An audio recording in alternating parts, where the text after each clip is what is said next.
Well, hi there, Colin Lamb here. Hope you're doing very well wherever it is that you may happen to be. I'm doing fantastic. Thank you very much for asking. So, we've been having a bit of a heat wave here in South Australia. Today, for example, is 42 degrees. It's insane. But last night, I was able to get out and have a look at the moon around midnight. It was like 26, 27 degrees. I pulled up a chair and was just gazing off into the moon. It was wonderful. However, eventually, the majesty of the universe naturally lost its appeal, and I started looking at my phone, and I came across the truly insane footage of Vanilla Fudge performing Keep Me Hanging On the Ed Sullivan Show in 1968, which is a video, in all honesty, that I have seen before, but I never really paid close attention to in its entirety. So let's go over this video. I'm not going to share footage from the video in this video because I don't want to get pinged for copyright and have to re-edit the video later, but I will link it below. Please go. I implore you to go check it out if you haven't checked it out yet. So the performance starts off with a haunting keyboard intro in what I believe is a Hammond C3 organ, and we pan up to see the keyboardist / singer and the drummer, and right from the first snare hit, these guys go from 0 to 3 million.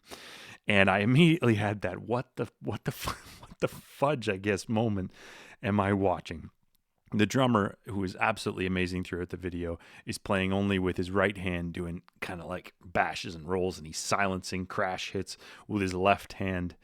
And it's hard to pick out a guy throughout this video to focus on, but I think the drummer might just have everybody edged. And he's actually very reminiscent of that viral wedding drummer that went viral a couple of years ago. Anyways, don't watch that crap. Watch the original guy here.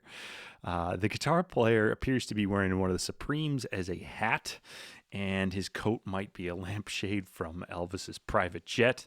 He's got what looks to be a Gibson or an Epiphone ES35, gorgeous hollow body Gibson being plugged into what I think is a 67 super bass Marshall stack, and it's all treble. It's just a great tone. Back in the day, guys didn't use pedals and overdrive. They did a little bit later, and some of them you were using fuzz around the time, but you just had a big amp that you turned up until it overdrove itself, and it sounds great throughout the recording. The first minute is basically a blast off into the stratosphere that actually ends on a note that's kind of reminiscent of a thing that happens in a David Bowie song, but it goes da da da da da da da da da.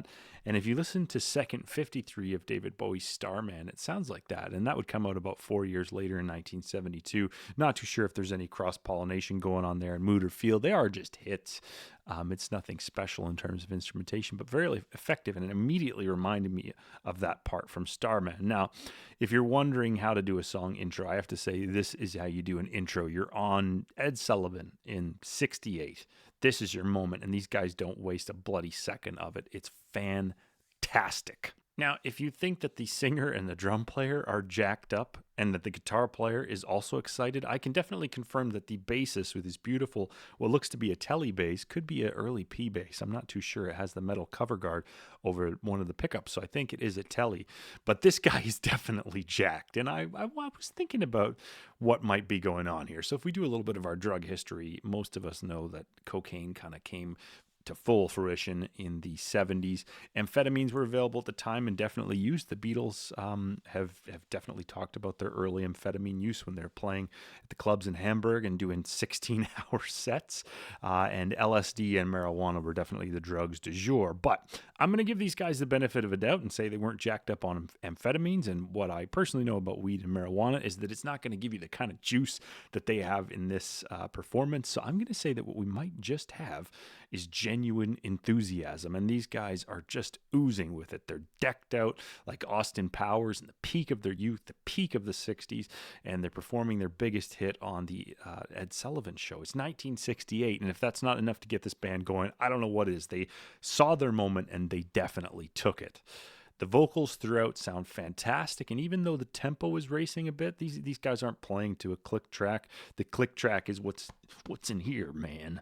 And the tempo is not affecting the backing or lead vocals in any way. And the backing vocals, by the way, are mostly in key and solid. The lead vocalist has these incredible hand gestures that he's managing to get off with his hand that he's not using on the organ. And it looks like he's single-handedly summoning the burnt vomit images which are appearing on the early green screens behind them. It's fantastic to watch. I really love that the whole band, even the drummer, is singing here. It's not necessarily a harmony part, but a bit of a gang vocal, and it's fantastic.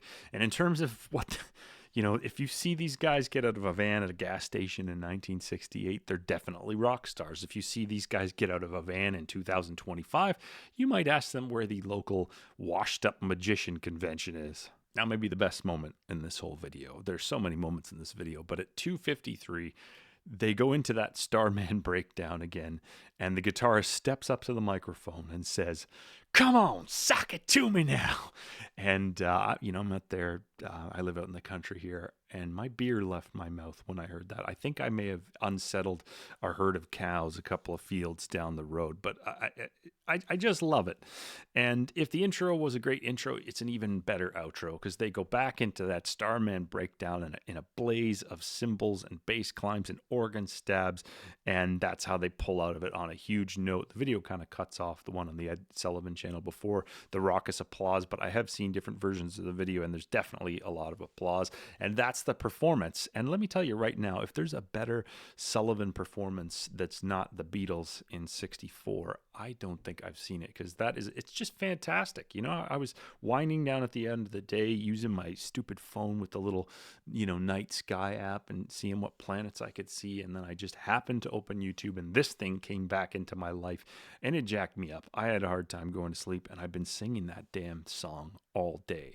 So what are my final thoughts on this thing? Well, as whack in '60s as it is, it's everything that was great about the '60s. This is pre-Woodstock and pre-Charles Manson, before the dissolution and kind of boiling down of the '60s from being this thing about love and expression and artistry into something that kind of became drug craze, murdery kind of vibes. So hope was still present, and the scene was still building up to this moment. And I really think, it's my interpretation anyways, just based on what I can see, I really think that's the spirit of this thing. And the Ed Sullivan Show itself, at that time, there wasn't a bigger platform for a band. They could take a new band and blast them off into the stratosphere. There's nothing left today that has that power. I don't think taste is curated culturally on that scale any longer. I think the closest thing would be SNL, but SNL is kind of a rigmarole.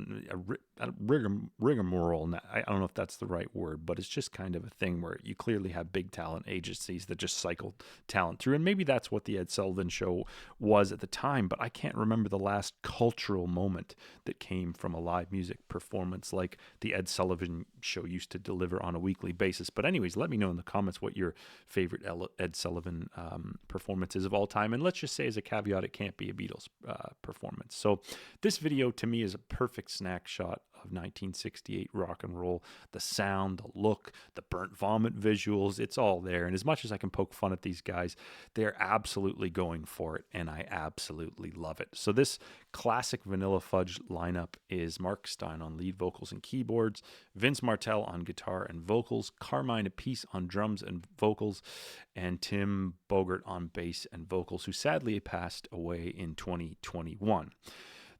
This cover version of Keep Me Hangin' On would be the band's biggest hit, reaching number 6 in the US and number 18 in the UK, and was originally written by Lamont Dozier and the brothers Brian and Eddie Holland, who, interestingly enough, also penned the great Motown hits Baby Love and Stop in the Name of Love. Vanilla Fudge may not have secured the legacy of some of their contemporaries, but this performance will echo forever in YouTube, or at the very least in my mind and other people's minds, I'm sure, who have seen it and just had their top of their heads blown off.